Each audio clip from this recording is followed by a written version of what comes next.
Qurban ancaq fəqirlərə verilməlidir.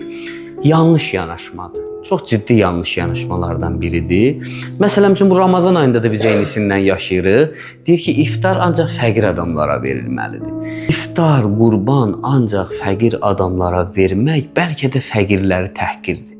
Yaxşı səslənir, qəşəng səslənir. Məsələn, iftar fəqirlərə verilsin. Çağırmısan, ancaq fəqirləri yığmısan süfrənin kənarına.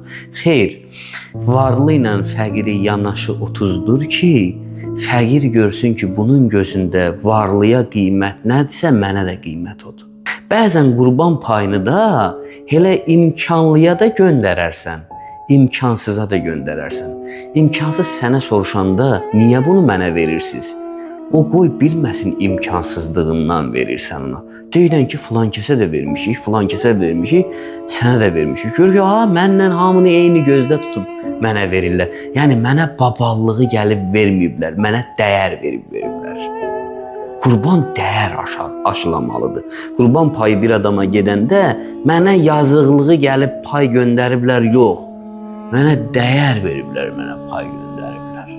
Buna görə bizim cəmiyyətimizdə bir yanlış anlaşımlar var. Elə bilirlər ki, süfrə ancaq imkansızlar üçün aparılmalıdır, pay ancaq imkansızlar üçün. Xeyr, bəzən bir neçə payı imkanlıya ona görə verərsən ki, imkansıza verəndə imkansız, dəyərsiz hiss eləməsin özünü, dəyərli hiss eləsin özünü.